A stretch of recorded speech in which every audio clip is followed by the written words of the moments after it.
quieres guerra, yo te la entrego, pero si te envicia, te queda luego. Boa noite, são 8h02. Estamos ao vivo diretamente aqui dos estúdios da Guardiã da Notícia, na Paulista. E você consegue nos ouvir através da M560, muito em breve 82.3 na FM, ou também pela guardiandanoticia.com, nosso portal exclusivo. Lá você consegue ver a gente por vídeo também, ouvir e ver, tá? Hoje nós temos aqui uma baixa, o Marnel está no lugar do Ramilson Maia. Os caras step, né? Estamos aqui com o nosso step. É brincadeira. Na verdade, o Ramilson Maia está num evento junto com a Daniela Mercury lá em Salvador, muito Gambiarra. legal. Um evento chamado Gambiarra, que também tem aqui em São Paulo. E aí o Marnel veio aqui nos dar a honra para poder participar e entrevistar o convidado de hoje, que é o senhor Gonçalo Vinha, ninguém menos, ninguém mais, Gonçalo Vinha. Boa noite, Gonçalo, como você tá? Boa noite, ótimo estar entre amigos, né? O Marnel foi uma surpresa pra mim hoje aqui, né? Boa. Temos umas historinhas aí que ele vai Porque ele não é contar amigo aí. ou surpresa porque você não esperava? Tô sempre surpreendendo. Não, uma surpresa por ele estar aqui, né? Mas, pô, a gente lança... Ó, eu vou te falar, é um step de ouro. Não, o Marnel, na verdade, ele não é Como um se diz em valoriza Portugal, muito mais. ao mais alto nível. É. Na verdade, o Marnel não é um step, né? O Marnel ele faz parte do projeto Radar Sonoro. O Marnel ele auxilia a gente em 200 mil necessidades. O Marnel, sem ele, não estaríamos aqui também, com certeza. Isso aí. Então, hoje, temos aí uma situaçãozinha interessante para contar. Acho que 2 horas com o Gonçalo. O Gonçalo é um cara no mercado aí, no mínimo há 30 anos, né, Gonçalo? Vai Pelo fazer menos. 38 esse ano. Aí, ó. 38. Vai fazer 38. Dia 27 de outubro desse ano, vou fazer 38 anos de mercado. Putz, que legal. Começou cedo, hein? Começou o quê? Com 14, 15? 14 anos na finada gravadora Estileto, onde tudo começou. A Estileto... Da Overnight, A primeira coisa que vem na cabeça. Na é verdade, a da Estileto Overnight. foi comprada por alguém ou não? Ela simplesmente faliu? Ela, na verdade, a Estileto foi a primeira gravadora 100% dedicada a dance music no Brasil. Ela foi aberta por um inglês, que era o Lawrence Brennan. O que começou nessa época, ele adorava música independente, esse era o foco. Uhum. Então a Estileto desembarcou aqui no Brasil lançando títulos de pós-punk, como Seria Joy Division, post-punk, tudo. É isso que eu ia falar. Fala. Joy Division, né, que foi a banda que originou o New Order, e licenciou catálogos da Rhythm King, que hoje pertence à Multi Records, que é a gravadora do Depeche Mode e do Erasure, só para vocês terem uma ideia. E aí lançou aqui no Brasil Cold Cut, Bomb the Bass, que inclusive o Gui Borato produziu um álbum dele, né, do Bomb the Bass, S-Express, Betty Boo. Não tem. Foi a gravadora que fazia a festa literalmente dos DJs aqui no Brasil. Foi a primeira a entregar promos totalmente dance music, que não vinha faixa de rock nem de outro estilo, com aquelas coletâneas da gravadora da Warner, da outra. E no final a Estileto, ela de gravadora independente, ela ganhou uma distribuição pela Sony Music Brasil. Logo depois da gente ter estourado, eu tava lá, já fazia parte da Estileto, quando a gente estourou o primeiro álbum do Information Society, que foi licenciado da Tommy Boy, dos Estados Unidos. A gente, na época, vendeu 250 mil cópias desse álbum, que era um número, assim, absurdamente muito alto. A Sony... Detalhes, Dance Music, né? Vender 250 mil álbuns naquela época de Dance Music é álbum pra caramba. Era uma loucura. Era uma loucura. Surpreendeu até a gravadora, que foi o título que mais vendeu. Era uma banda underground, o Information Society até hoje, que ele é cultuado pela galera do techno em Detroit. E o Paul Rodd, que é o tecladista do Information Society, pra quem não sabe, ele é o produtor do único álbum do Noel, Silent Morning. Caraca. Ele é o produtor de Silent Morning. Se você tirar o vocal do Noel, a instrumentação é toda Information Society. A Sony entrou em contato com a gente, aí foi fechado a distribuição. Aí a Estileto cresceu muito, a gente com isso começou a lançar muito mais títulos, a gente ganhou mais velocidade, e a Estileto só parou porque o Lawrence Brennan foi assassinado em Londres a tiros na frente da esposa.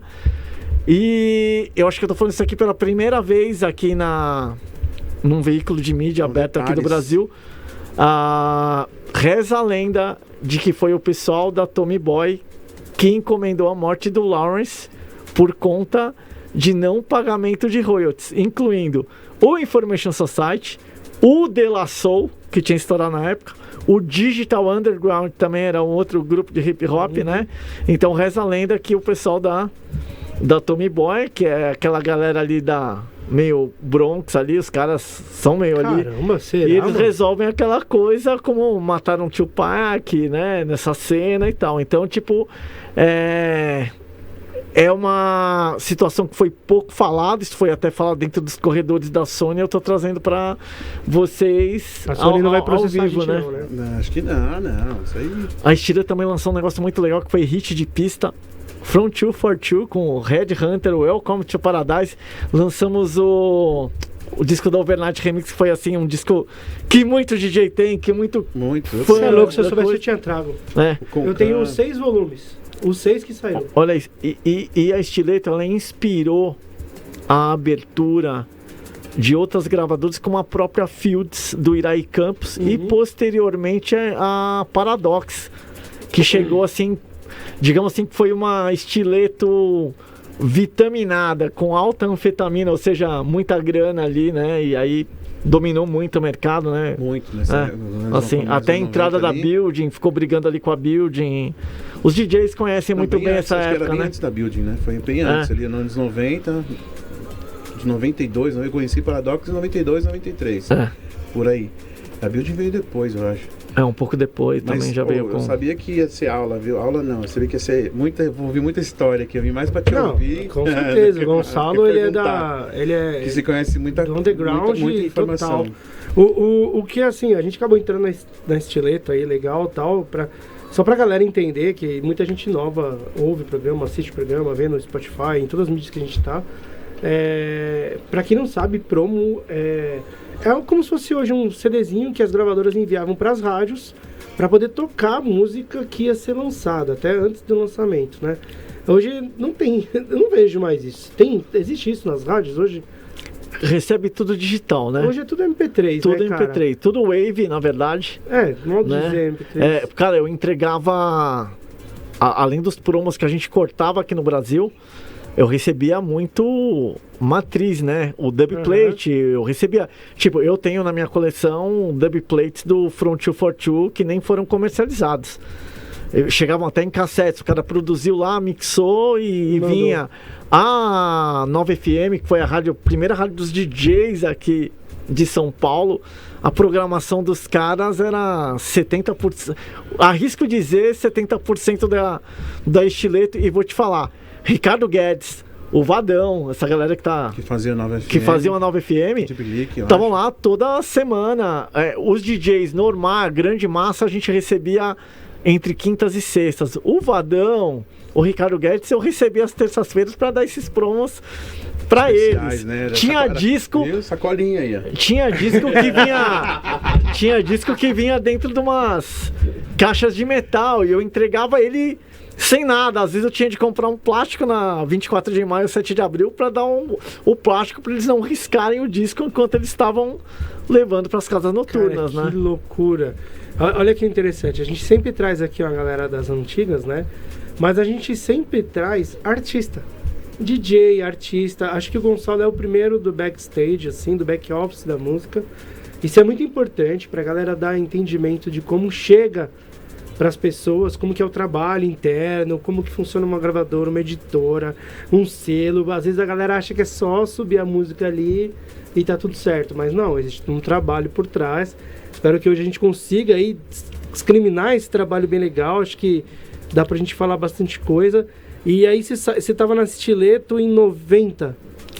Eu entrei em 1990 e eu saí da empresa um pouco antes dela fechar. Eu saí em 93 porque... Durou pouco tempo a Stiletto, então? Não, ela entrou no mercado final de 88. Aí ela começou a lançar os pós-punk aqui no Brasil, tipo Cocteau Twins, Pixies, o Joy Division, né? Um monte de banda belga, porque na verdade essa cena do pós-punk, ela criou uma cena também na Bélgica e na Alemanha, que era uma cena chamada New Beat, e a Electronic Body Music, é a abreviação de EBM, que é um termo criado pelo Front 242, e eram duas grandes gravadoras que dominavam esse mercado, que era a Antler Subway e a Play It Again Sun, que é a Pias. E elas dominavam esse mercado, e a gente tinha todo esse catálogo para lançar. A gente lançou alguns discos dessas gravadoras aqui no Brasil. Peraí, a Pias é a mesma que existe até hoje? É. Comprada pela Sony? É.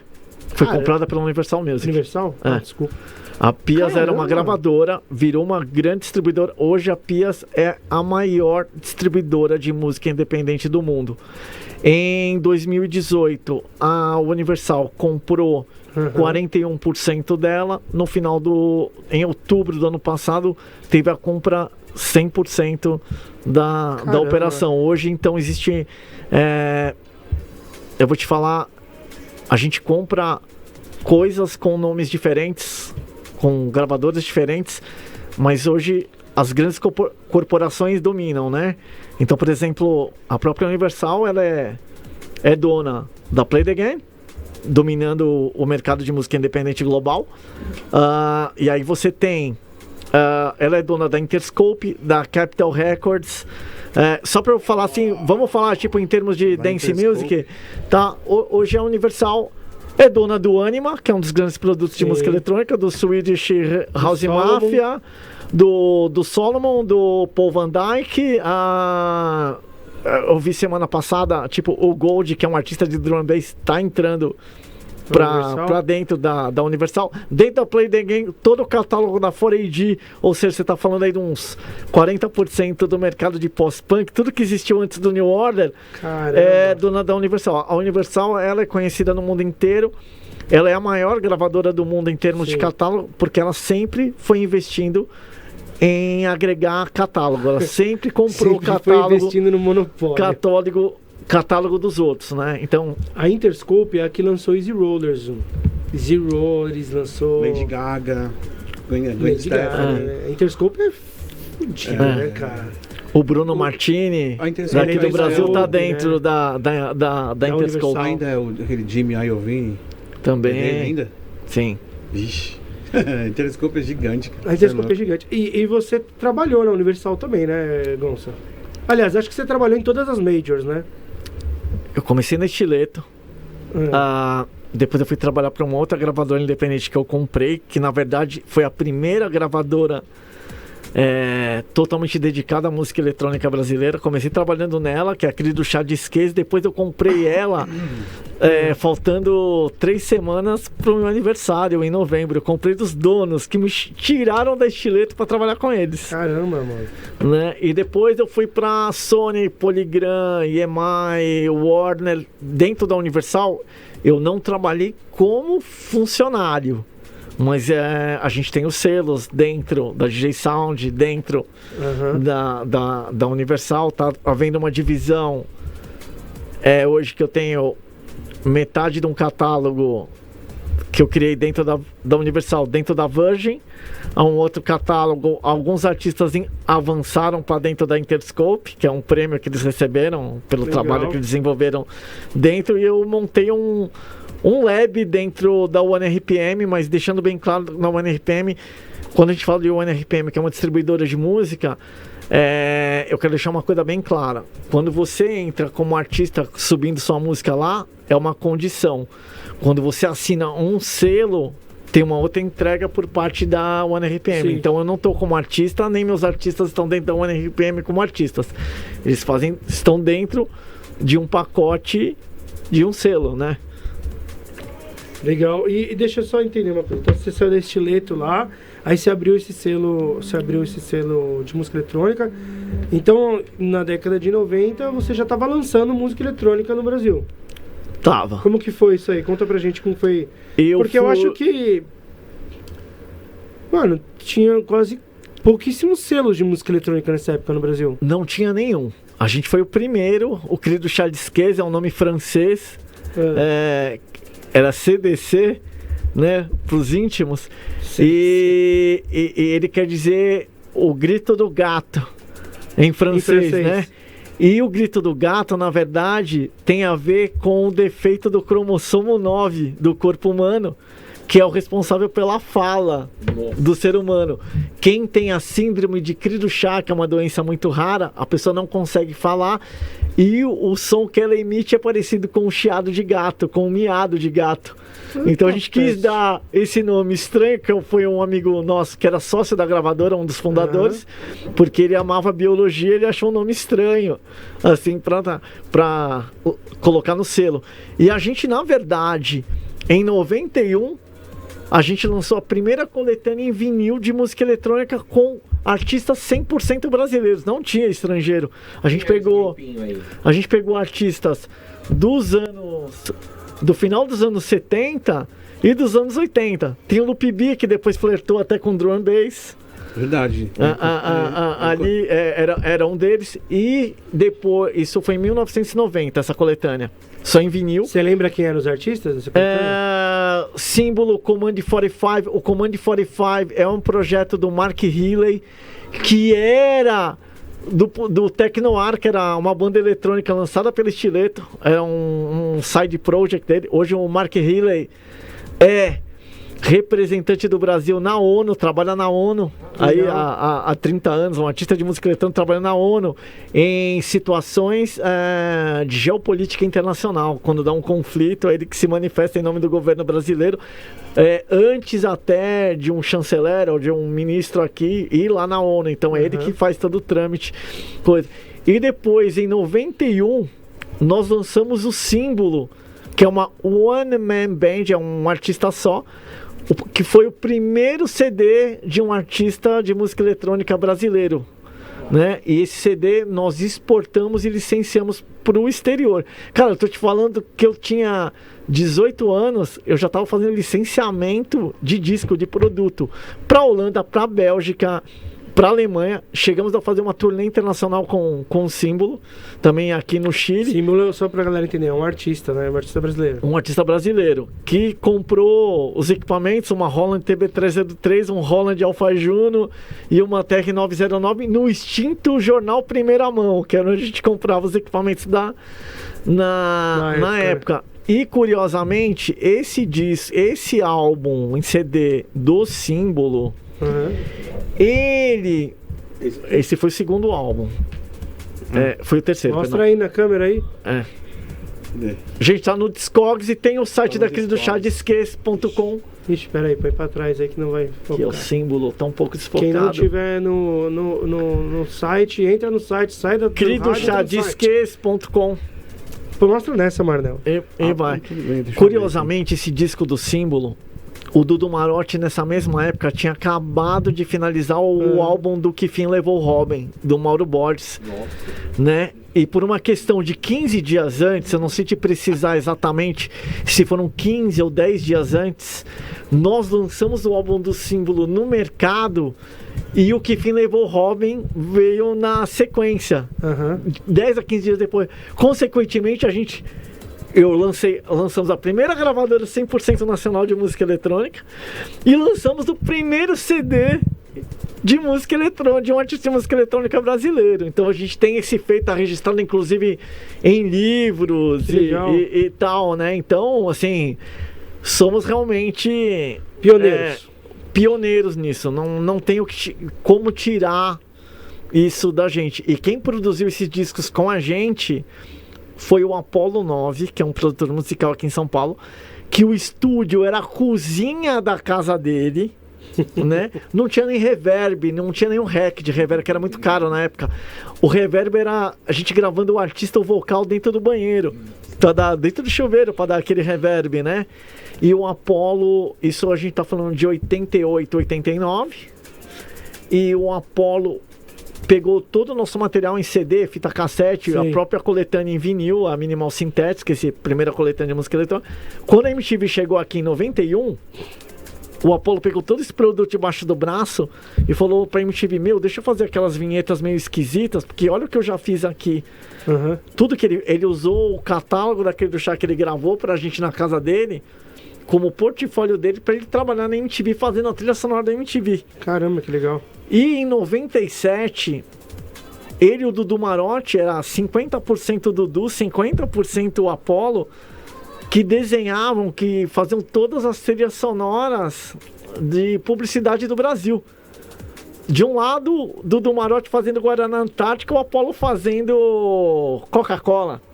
Apollo fazendo Samsung e o Dudu Marotti fazendo Motorola. Caramba. Né? E o Dudu Marotti começou no hip hop, né? Também, né? Eu mesmo também sou produtor musical. Cara, eu fiz programação de bateria no disco do Código 13. Vixe. Que era um grupo aqui. Que é do Cuca? Não, o Cuca fez Código 13? O Cuca? Acho que o Medzu também trabalhou com Código 13. Não, se o Medzu tá no meio, o Cuca tá no meio. Eles trabalhavam junto na época. Né? Na Estileta a gente lançou o Gabinete Caligari do Cuca, que é um disco raríssimo. A gente vai lançar uma música do Golci. Eu vou aproveitar e fazer um merchan. Salsinha do Bolsinho, não? Dia 27 a gente vai lançar uma música do Cuca, chama Quero Água. Dia 27 agora, na próxima sexta, né? O Cuca tá voltando pra música eletrônica, hein? Ele tá focado muito no rap, no hip hop, né? Que é a essência dele. Mas ele falou, ó, esse ano eu quero despontar na música eletrônica. Eu falei, só chegar, né? Essa galera ganhou uma grana e depois, primeiro esses caras foram tratar de ganhar dinheiro e, por exemplo, o Apollo hoje, ele já voltou pra produção de música, que era uma paixão dele, né? E curiosidade do Apollo, outra curiosidade dele é que ele comprou, ele teve um sócio norte-americano que ele conheceu, o cara veio morar aqui no Brasil, já não me lembro o nome do cara, mas é o produtor de um dos álbuns do Queen, 2 álbuns do Kiss. Caramba. E dos álbuns solo do John Lennon, quando o John Lennon foi morar em Nova York.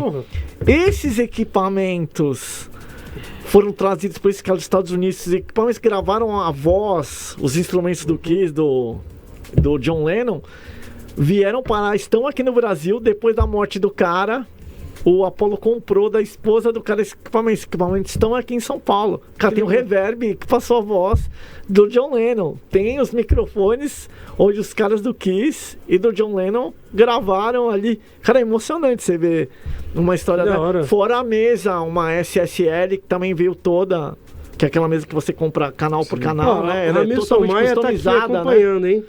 Ramilson Maia tá acompanhando aqui. Fala, Ramilson! Ele falou, não esquece dos Habitantes, que também foi... E eu lancei pela Cris do Chá o Habitantes, que foi o primeiro projeto técnico brasileiro.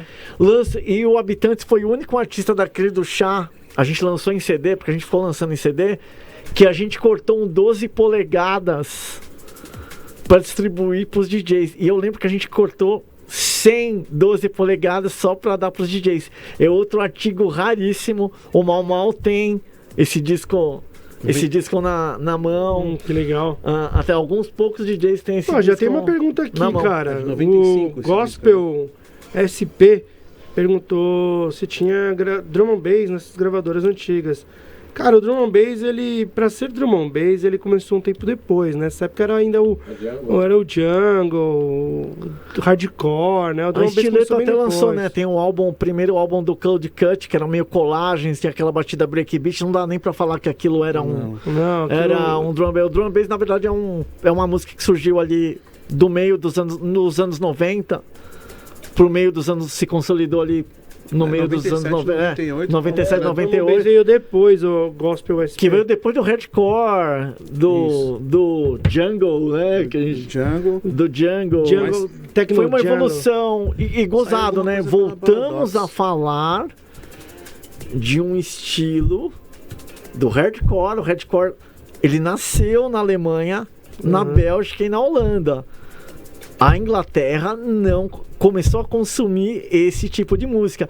Na Inglaterra tinha uma cena muito louca, que era uma cena de acid house que estava nascendo, e depois ela foi destronada dos charts com a entrada dessa cena de New Beat, que veio da Bélgica, da Holanda. Na Holanda começou a despontar uma cena de hardcore impulsionada pela queda do Muro de Berlim em 89, né? E que depois virou também uma acid house muito mais diferente, muito mais eletrônica. Assim, esse negócio do New... E aí teve uma confusão aqui, que é legal a galera saber. Quando estourou A gente tinha um negócio aqui no Brasil dos DJs que tudo que era tocado por um DJ era dance music, mas ela já tinha estilos, né? Já. E aí, por conta dessa cena de acid house que estava chegando no Brasil, que saiu de Londres, da Alemanha, da Bélgica, foi parar nos Estados Unidos, vinham os discos de artistas como From 242, Bomb the Bass, isso veio tudo dentro de um pacote chamado de acid house pro Brasil. Quando, na verdade, o termo disso aí já era uma coisa meio... New Beat. O New Beat, na verdade, aqui, isso estava tudo dentro do New Beat, mas veio como acid house pro Brasil. E se você ouvir esses discos, não tem nada de acid house. Então foi uma grande confusão que nem os caras aqui das lojas conseguiram, porque veio tudo dentro do mesmo pacote, o cara ali no balcão, ele queria consumir. Como é que o Ramilson te vendia na Discomania isso aí? Não tinha Ramilson nessa... O Ramilson apareceu na Discomania ali por volta de 96, 97. Não, antes. Um pouco antes. Olha, o Ramilson é um dos caras que mais vendeu Daft Punk, Homework, o primeiro álbum, e o Fate of the Land do Prodigy também, muito Chemical Brothers também, muito Big Beat, né? Também ali. O Ramilson já vem numa... Eu divido... Se você... Acho que muita gente está ouvindo, hoje é meio chocante vocês ouvirem até por mim, que tinha uma cena eletrônica no Brasil nos anos 70 e 80, né? Muita gente, até fazendo um desabafo aqui hoje, o Camilo Rocha, que escrevia na Folha de São Paulo, num ímpeto, eu entendi muito tempo depois o que ele fez, que ele começou a escrever na Folha de São Paulo. E o Camilo estava morando em Londres, ele acompanhou o nascimento de todas as vertentes, o hardcore, o jungle, techno, big beat. O Camilo estava lá, ele era colaborador daquela revista inglesa Music, que era concorrente da Mix Mag e da DJ Mag. O Camilo voltou para o Brasil e começou a colaborar com a Folha de São Paulo. Em 97, quando lançou a primeira coletânea do Mercado Mundo Mix, que tinha a música do Ramilson, tinha a música minha, do M4J, de outros produtores de música eletrônica, o Camilo, para chamar a atenção do mercado, colocou que a primeira coletânea de música eletrônica do Brasil era a coletânea do Mercado Mundo Mix. Cara, 8 anos depois de eu ter lançado a primeira coletânea.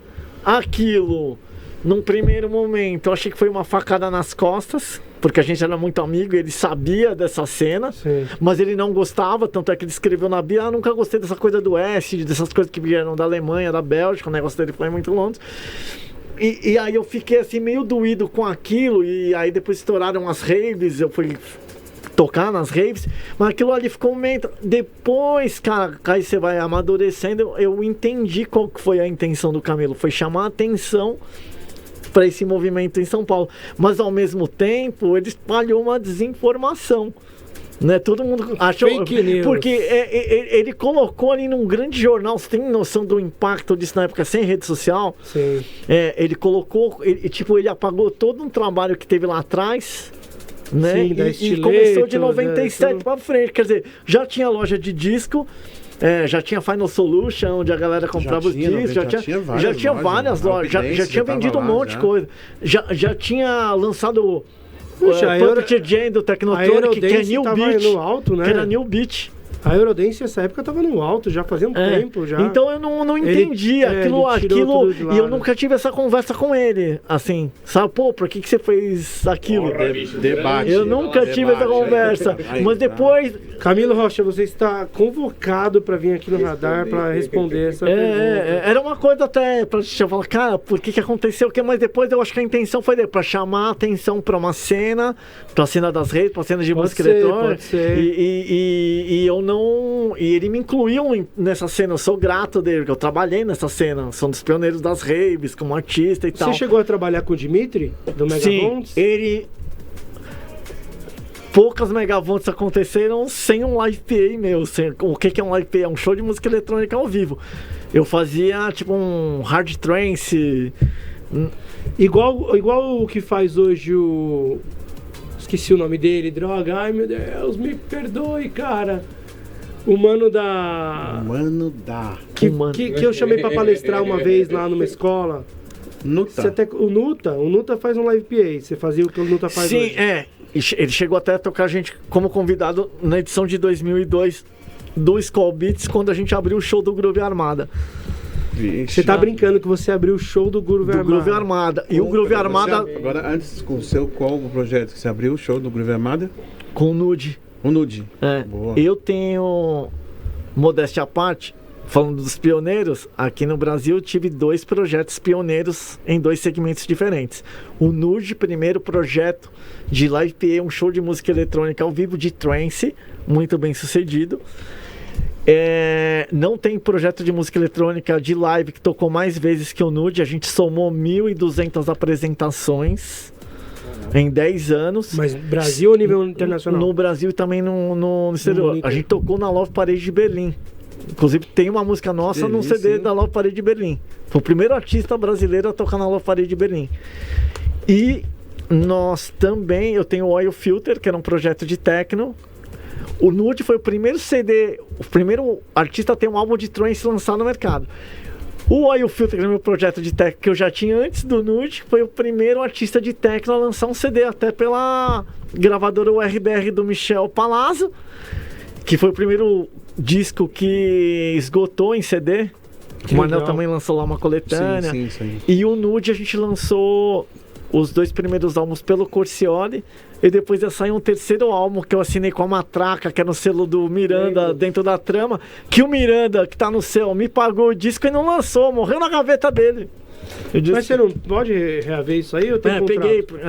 A gente não lançou. Ele me pagou, já venceu o prazo. Não, eu vou lançar esse disco uma hora, eu vou lançar. Mas era sessão de direito, não? Não, eu tive que esperar, porque era 10 anos, então já passou. Caducou. Pô, que tristeza o Miranda, é verdade. Boa lembrança. Tinha a Matraca Records, era fenomenal e muito importante. Era eu e o Camilo Rocha, e depois dentro da Matraca, e aí tinha toda a galera, até o próprio Manel, o Ramilson estavam dentro da Samba Louco Records, que foi o braço que abraçou, digamos, o drum and bass dentro, né? da trama, que era uma gravadora também independente, e que lançou, não tinha drum and bass no Brasil se não fosse a trama, né? Que lançou a trama e ST2 do meu amigo Claudinho foram os 2 aí que investiram. Eu acho que o drum and bass já existia, mas não existia alguém que investiu. Mas deu atenção para a produção nacional, porque as grandes gravadoras internacionais na época, você, por exemplo, na Universal, o Coxin tinha estourado com Rádio. Ele já veio dentro de uma Major. 2000 alguma coisa. 2000. 2001. 2000, porque vieram tocar no Skull Beats. O Coxin trocou. Olha, no Skull Beats eu fiquei entre o show do Coxin e do Groove Armada. Caraca, velho. Olha que loucura. 25 mil pessoas. Você sabe que eles são super acessíveis, né? Tanto o Mark do Coxin, o Mark e a mina lá, esqueci o nome dela, são super acessíveis até hoje. E dá até dó de ver, porque eles têm outros projetos, né, paralelos, mas é bem pequenininho. Bem assim... O cara do Coxin é o cara que mixou e masterizou o último álbum do Pendulum, que é uma banda assim, de drum and bass, mas não sabia dessa muito informação. Mais rocker do que até o próprio Prod, né? Rock and roll australiana, e os caras se deram bem no drum and bass. É porque, na real, o que acontece lá fora, né? É uma coisa que você percebe depois que você vai morar fora. As músicas lá fora tendem a ter sempre algum detalhe de música eletrônica. Porque não existe essa malemolência que existe aqui na América Latina, tá ligado? Então o rock lá é muito eletrônico, o pop lá é muito eletrônico, diferente do Brasil, que existe o nosso pop aqui, é o pagodão, o sertanejo, o forró. Assim, é muito louco. Assim, no parâmetro que a música eletrônica tá hoje no mundo inteiro, o EDM, Electronic Dance Music, na verdade virou um termo genérico para tudo, com todas essas vertentes embaixo. Por mais que eu gostasse, cara, eu ia pro colégio com as camisetas das bandas, né? Animal. E tal, e aí tem uma coisa, cara, eu acho que nem eu posso até, o Manel até pode dar a opinião dele sobre isso. Falo. Eu acho que ninguém, por mais que a gente gostasse, porque Quando você gosta de um estilo, aquilo é a melhor coisa do mundo pra você. E você gostaria que aquilo dominasse a parada, que fosse aquilo que passasse na televisão, né? Eu tinha isso, mas eu jamais imaginei que ia chegar na proporção de hoje, em termos de cachês, em termos de alguns artistas terem se tornado superstars, né? Muito mais que Fatboy Slim, do que Paul Kenford, que foram do que Tiesto, cara, que foi um artista que eu trabalhei muito aqui no Brasil, né? Eu fiz uma turnê de 10 datas do Tiesto aqui no Brasil. Na sua concepção de um cara que trabalha há 40 anos no mercado da música eletrônica, pra quem não sabe, pra quem tá chegando agora, Gonçalo trabalha há quase 40 anos no mercado da música eletrônica. Olha que loucura, no backstage, né? É uma vida, é a minha idade de dedicação à música eletrônica. Na sua concepção, você acha que hoje os artistas brasileiros são maiores do que os caras lá fora? Porque se você pegar a Loki, você pegar... Quem tem outro cara gigante aí? O Vintage, Cat Dealers... Não, eles não são maiores. Não. De todos os brasileiros... Não, falando em termos de cachê, não de público. De cachê, sim. Não, de cachê... Cara, porque assim, o cachê dos meninos eu tenho os valores. Eu vou falar aqui coisas assim... absurdo. Eu vou falar aqui. Em Portugal, ano passado, pagaram pro Moshak 200 mil euros. 200 mil euros, um dinheiro que ele nem ganha aqui no Brasil, tá? O Vintage... o Alok... Acabou. Eu vi o Alok agora... Acabou o programa. Eu vi o Alok agora aqui no carnaval, e em algumas cidades que ele faz shows para a prefeitura, cachê de 1.800.000 reais. E na Europa, eu mesmo a gente levou ele para Portugal 3 vezes, né? A gente pagou 150 mil euros pra ele, né? Surreal, cara. O Vintage Culture, ele já é um artista lá fora hoje, que ele já tá recebendo 300 mil euros. O Alok ainda tá nos 150 mil euros. Porém, veja, um Cat Dealers hoje ganha aqui no mercado brasileiro cerca de 80 mil reais. Quando você vai para fora, a tendência é você transformar o dinheiro que você ganha aqui no valor em euro. Porém, 2 que estão na frente absoluta ainda vão continuar na frente. O Vintage e o Moshak, porque eles têm um som internacional, global. O Cat Dealer, sem desmerecer os caras, eu gosto dos meninos, do posicionamento artístico dos caras, eles fazem um som que é o som que eu e o Manel ouvíamos, que é aquele Brazilian Bass. Sim, a gente que conhece não é uma coisa nichada, desculpa. Aquilo era o som do Armand Van Helden, que a gente ouvia lá atrás. É um som. Sim. Vamos falar, a gente conhece de música. É um bass. É um bass. Gruvado. Só que anos 90, assim. Anos 90, não tinha nada. Então não é novo pro gringo. E o ano passado, até quando o Alok lançou o show dele, aquele de drone aqui em São Paulo, na arena do Mercado Livre, eu tava lá, e no Pacaembu, eu fiz uma pergunta para ele na frente de outros jornalistas. Eu falei, Alok, será que agora... O Alok tava com muita dificuldade para entrar no mercado da Europa. Ele não tá, ele só tinha tocado no Tomorrowland. Onde o Alok tinha entrado? Estados Unidos, que é muito mais comercial, o som dele é bem comercial. Cat Dealers também tá lá. Mas na Europa ele não tocou. O mercado do Alok fora do Brasil era Estados Unidos e Ásia.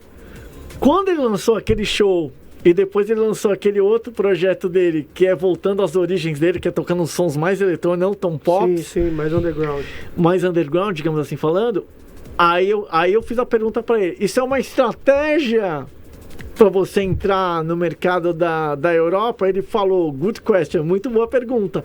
Exatamente, a resposta dele foi essa. Então ele tem que se adaptar ao mercado. Uma coisa que o Moshak não teve de fazer, nem eu vi. Qualquer artista que vai entrar no mercado europeu, mesmo o Maliv, que lançou ano passado, que foi a música do ano, lançou pela Defected, ele faz um som europeu. O Mark, a nossa galera do drum bass, por mais que criou um drum bass, ele sim foi o único estilo de música eletrônica que colocaram influência de música brasileira e foi aceito lá fora, mas essa galera do drum bass, o Manel, a galera, eles já faziam um som que a galera era um som de exportação, era um som igual ainda igual de lá. Então é assim, a gente exporta não é um som mas... global. Galera, a música eletrônica nunca foi e nunca será um som brasileiro. E não é porque você vai colocar uma influência de música brasileira que o gringo vai gostar. Até porque Oliver Bonzen, que era do Hard Floor, lançou aquela música, aquela sambona, né? Como é que era o nome daquela? Eu não conheço. Não. Nossa, agora me fugiu o nome. Gente, os gringos já misturavam música brasileira. 20 Hertz, uma faixa do Capricorn, que é um projeto alemão, já tinha batida de samba. Então nunca, os gringos sempre estudaram, ao contrário do brasileiro, os gringos sempre estudaram bossa nova, jazz brasileiro e tal, né? Então a música brasileira já tinha um respeito e é ouvida lá fora. Aqui você não fala a mesma coisa, né? De um brasileiro consumir esse tipo de música. Eu acho que isso tudo pela importação dos discos, depois da internet. Sim. Cara, eu comprava disco comprando uns 2 jornal Melody Maker aqui nas bancas da Paulista, que eu vinha toda sexta-feira comprar e às vezes eu ficava sem, porque vinham poucos, e até outros jornalistas, o próprio Camilo Rocha, consumia esses jornais, os caras da Folha de São Paulo, para se informar, Érica Palomino, ao ponto que eu tive de pagar adiantado pro cara já reservar o meu. Então foi um jeito que eu consegui garantir os meus a partir de 97 e 98.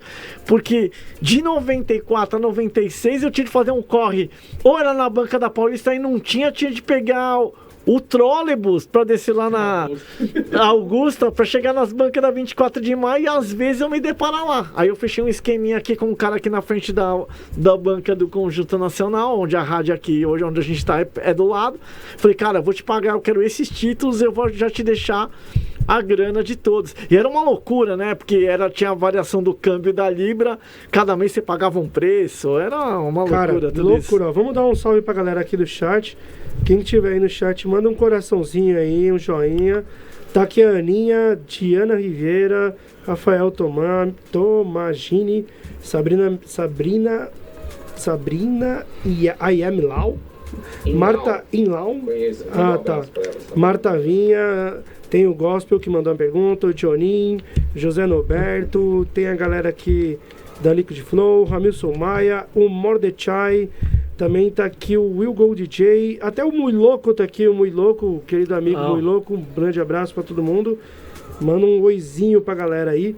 Cara, muito legal. A Jumar Paralelo, muito legal. Cara, essas histórias aqui não tem lugar nenhum não, viu? Não tem, eu vou contar um negócio que foi... Não tem lugar nenhum, jamais. Jamais terá. Eu me senti... Não, tem o Cunha, que é apresentador do Metrópolis da TV Cultura. Cunha Júnior, meu amigo, um abração aí pra você. Sabe, foi uma festa quando a gente se encontra. O Cunha, quando o Kraftwerk veio a primeira vez pro Brasil, no antigo Free Jazz, o Cunha já me conhecia pelas gravadoras, porque eu ia entregar os promos daquele do Chá eu era conhecido jornalista, tem o Sérgio Martins da Veja, são meus amigos, estão na ativa até hoje. Eu ia entregar os discos pra eles, né?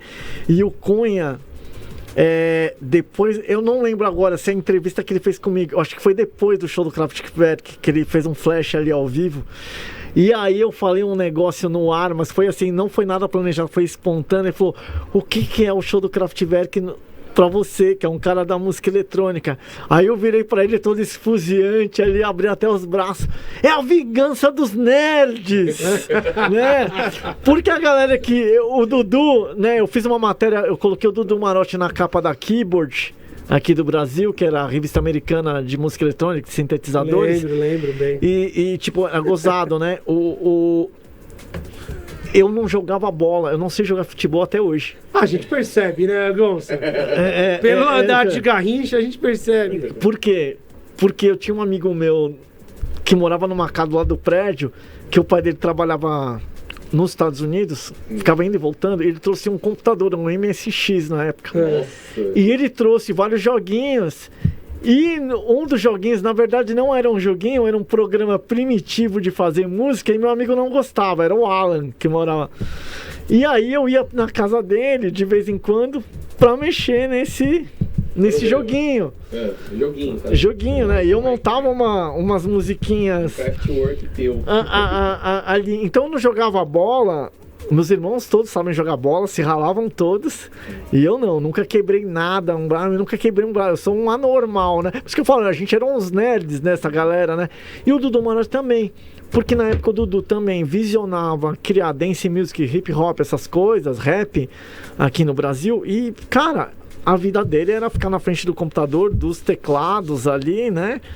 Pra fazer. Então, tipo assim, eu não tenho uma vivência de... os meus esportes eram handball, futebol de salão dentro do programa escolar, né? Eu não ia jogar bola. Obrigatório. Cara, eu cheguei a montar... Até o terceiro eu dividia ano, um quarto com 3 irmãos, homens, e lá eu consegui um quadradinho, mais ou menos aqui do tamanho do estúdio, pra montar uns teclados quando eu comecei a comprar. E eu cheguei a montar uma banda de música eletrônica com 6 pessoas. Caraca. Com bateria, uma coisa meio Depeche Mode, até que eu lancei esse disco meu depois, um disco que eu gravei dentro de casa, em 97 por uma gravadora da Bélgica. E as suas obras saíram em quais gravadoras aí? Porque você teve 2 projetos, né? O Nude e o Oil Filter. Aqui no Brasil saiu pela Azul Music, pela ST2, pela Paradox, pela Paradox, pela Sony, pela URBR do Michel Palazzo. Lá fora eu lancei pela Lotus Records da Suíça. Eu tenho um vinil, que foram muito poucos que saíram pela Metroplex, que é a label do Juan Atkins, o cara que criou o techno. Caramba. Eu mesmo só tenho uma cópia desse vinil, é White Label. Ele é um vinil que é um selo branco, pra quem não sabe o que é White Label, é um selo branco. E o nome do disco veio num carimbo. Caraca, depois eu vou postar no meu Instagram pra quem quiser ver. São 4 faixas. Eu trouxe o Juan Atkins aqui no Brasil, foi até capa da DJ World, né? Eu já fiz um monte de coisa dentro da música eletrônica. Eu já fui agente de artista, tive agente. Eu agenciei o DJ Andy. Nosso DJ Andy do Drum and Bass? Do Drum and Bass. Consegui um contrato da Leves pra ele na época. Que isso legal. Aí é 1991. Foi quando saiu o CD dele, então. Porque o CD dele tinha o logo Tem o logo da Leves. Fizemos festa, CD, um coquetel luxuoso do Andy no Love, numa noite que nem era do Drum and Bass. Mas, cara, Branquelo, Zona Sul, morando no Brooklyn Novo, que é bairro de Pleiba, né, hoje, né? Cara, eu andava no meio dos caras de drum and bass, do techno, falava com o Manel, tava no meio da galera, pegava ônibus, carregava case do Patife, uma vez no ônibus, voltava dos after, corria de careca na saída da Open Down. Eu nunca eu fui DJ em festas do colégio, porque eu tinha já uma grande coleção de discos, e também teve um outro lance. Aí eu cheguei a tocar na Hipodromo, na Open Down, no Tamatete. Fui residente da Hipodromo aqui em São Paulo. Toquei no Nepal, que era uma balada aqui dos Jardins. Água Branca, Hipodromo. Minha primeira experiência com sintetizador ao vivo e tal, eu criei o Depeche Mode cover, que eu fiz 150 shows. E eu era praticamente a banda residente do US Beef Rock, que era uma balada aqui no Jardins. De cover do Depeche, que a gente tirava muito igual na época. Eu comecei a fazer um show depois só de cover. Tinha cover do Alphaville, do Erasure, Pet Shop Boys e tal. E eu, na verdade... Que aventura, hein? Quando a galera queria muito tocar disco, comprar disco pra tocar a música dos outros, eu pirava na história de criar música, até tirar os covers, que eu acho que foi o primeiro passo, é igual uma banda de rock hoje. Primeiro o cara aprende a tocar a música dos outros pra depois investir no autoral. Mas depois veio aquela coisa, eu falei, cara, os caras tocam músicas autorais. E através da Estileto, eu fiz a minha primeira viagem internacional. Eu assisti um show do From 242 na Brixton Academy, em Londres, que só tocava show de rock. E o Alok agora vai fazer um show em julho. Em julho lá. E cara, os caras dos discos que eu comprava viraram meus amigos. Os caras do From 242 que fizeram Red Hunter e Welcome to Paradise são meus amigos até hoje. Eu tenho o telefone. Falo, Brasil, trouxe os caras pra tocarem aqui no Brasil. Então eu lancei os discos dos caras. O contrato do Estileto só previa 2 discos. Eu trouxe lancei um terceiro disco deles, que foi o Todos em Vinil. Aqui a gente é amigo. Aí eu falei, cara, e eu sou formado em jornalismo e fiz uma pós-graduação em marketing de eventos. Uhum. No jornalismo, eu comecei a escrever em revista de música. Que revista? Eu fui redator-chefe da Dynamite e da On-Off. A On-Off era uma revista técnica de equipamento, fazia review de equipamento e tal. E com essas revistas, é engraçado, dei uma capa. Eu fui redator-chefe. Depois outras revistas começaram a me chamar para escrever nas revistas. Aí eu fui editor da Keyboard aqui no Brasil, que era uma revista americana de teclado. Com essa revista eu fui entrevistar Depeche Mode em 97 e fui, alô André Matalon da Rhythm Records, que foi presidente da Virgin Records Brasil. O Matalon me levou com outros jornalistas em 97, depois pra Paris. Eu fui entrevistar o Daft Punk, estive no estúdio do Daft Punk. E depois eu fui entrevistar de novo o Daft Punk. Em Paris eles não usavam nada, nem máscara. Depois eu fui pro Winter Music em Miami, fui entrevistar e já usavam umas máscaras transparentes, já não queriam mais mostrar. E eu vi um show do Daft Punk. Mas aqui não foi marketing. Oi? Foi marketing. Né? Gente, tudo é mais. Eu vou contar uma história.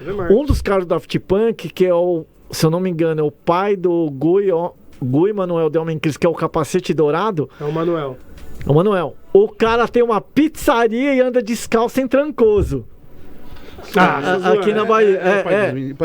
É o pai deles. Não o pai eles. Deles. Pai deles. Agora, se vocês acham que o Daft Punk, que começou daquela forma despretensiosa, não teve uma organização de marketing daquilo, teve. O pai do Thomas Bangalter trabalhou na Mountown.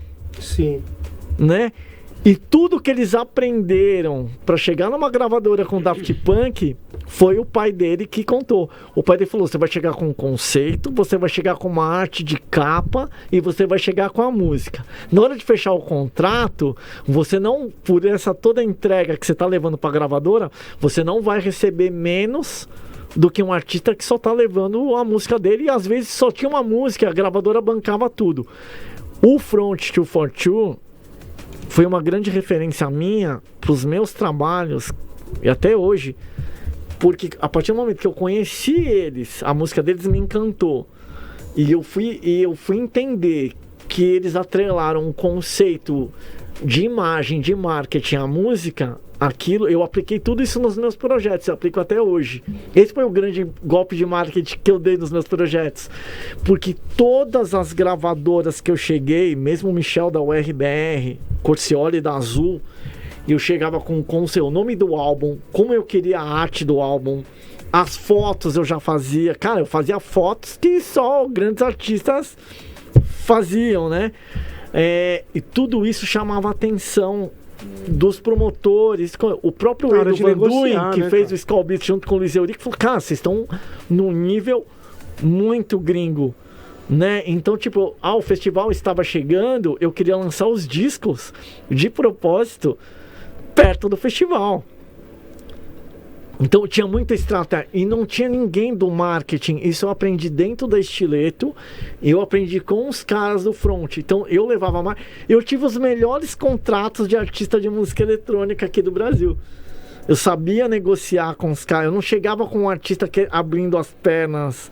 Quando quem me ligou para lançar na Matraca, o Miranda me ligou, falei: Gonçalo, pô, vocês estão tocando em tudo quanto é lugar, cara, tem mais disco aí? Já lançou lá no Corcioli, quer vir lançar o terceiro aqui? Pô, cheguei lá, Eu já fui numa outra condição, eu não fui bater na e se o matraca, e gozado, e se foi uma coisa que o Miranda falou, se eu não fecho com você agora pela matraca, a Samba Louca vai fechar, porque a Samba Louca, além de ter fechado a galera do Drum Bass, que era o Marnel e toda a turma ali, Bruno E e tal, tem uma história curiosa aqui do Bruno E que eu vou contar pra vocês. Eu teria lançado pela Samba Louca, que eles chegaram a lançar os discos de trance da Experience e tal. Eu e o Camilo Rocha fomos os únicos artistas de música eletrônica da matraca do Miranda. O Camilo ainda lançou duas compilações e o Miranda apagou e não lançou. Caiu a trama. Tem uma história muito legal do Bruno E, que assim, foi uma das figuras aí do Drum Bass, né? Então, o Bruno E tinha um programa, ele morava em Goiânia, tinha um programa numa rádio lá, e ele tocava os discos da Cris do Chá. Aquele vinil que eu falei que a gente lançou de coletânea, mais o disco do Símbolo e uma porrada, ele tocava. Eu conheci o Bruno E quando ele veio com uma mão na frente e uma mão atrás, aqui para São Paulo, com um Moog modelo Prod debaixo do braço que ainda estava quebrado. Foi assim que começou o Bruno E em São Paulo. Eu tive um programa de música eletrônica dentro da 97 FM. Qual que era o nome? Era o Zensor. Todo sábado à noite eu tinha de pegar o trem. Imagina pegar o trem ali nos anos 90. Era em Santo André ainda? Era, em Santo André. Em Santo André. E eu peguei a transição da rádio da 97 de lá aqui pra Heitor Penteado, antes dela virar a Energia 97. Pra galera entender, antigamente a 97 tocava rock. Né? Tocava rock. Aí você tinha um programa de eletrônico naquela época. Só tinha 2 programas de música eletrônica no Brasil. O Zensor. E o primeiro programa que entrou no ar pela Fluminense FM foi o Novas Tendências, do José Roberto Marques, que também era um DJ lá do Rio de Janeiro, que era comissário de bordo da Varig, que ia toda semana viajar para fora e trazia os lançamentos da semana, das coisas. Caramba. Esse programa dele, o Novas Tendências, eu criei um fã-clube dele em São Paulo, e foi muito assertivo isso, porque quando eu abri o fã-clube do Novas Tendências em São Paulo, o programa começou a ir ao ar aos domingos em rede nacional pelo 89 FM, que era uma rádio via satélite. Nem a Jovem Pan tinha entrado via satélite nessa época. Hoje você tem o sinal da Transamérica e da Jovem Pan, que são as grandes via satélite do Brasil. Cara, na época era 89, que existe até hoje. Então, tipo assim, a galera de música eletrônica, isso, gente, eu tô falando isso antes de Nova FM, que foi em 90, não foi? 90. Você tá falando da década de 80 aí. Isso, eu tô falando 89, 88, 89, tinha o Novas Tendências do Zé Roberto Marques, que foi o primeiro a tocar hardcore, new beat, acid house na rádio, aos domingos, num programa das 5 da tarde às 7 da noite. O primeiro programa tinha 1 hora, o sucesso foi tanto, ganhou 2 horas. Legal. E depois a gente, de forma despretensiosa, começou a fazer um programa na 97, numa rádio rock, os metaleiros, a gente chegava lá com DAT na época, a gente chegava com fita DAT. Sim. Eu tinha um aparelho de DAT, eu levava na rádio e eu tocava demo na época, cassete, então, cara, não era cartucho que nem na rádio, não era vinil. Sim. Eu levava muito CD, porque música eletrônica já saía na transição do vinil pro CD. Essa galera de acid house parou um pouco de lançar vinil. Vinil virou uma ferramenta de os formatos 12 polegadas só para DJ, mas para rádio e para o grande mercado era só CD. E naquela época cada CD custava aqui no Brasil $50. 50, que é muita grana até hoje, cara. Hoje o câmbio de hoje são R$300. Ó, vamos dar um break aqui. Nós vamos pro break rapidinho. Voltamos em 2 minutos de break. Então a gente já volta já com o Mr. Gonçalo Vinha.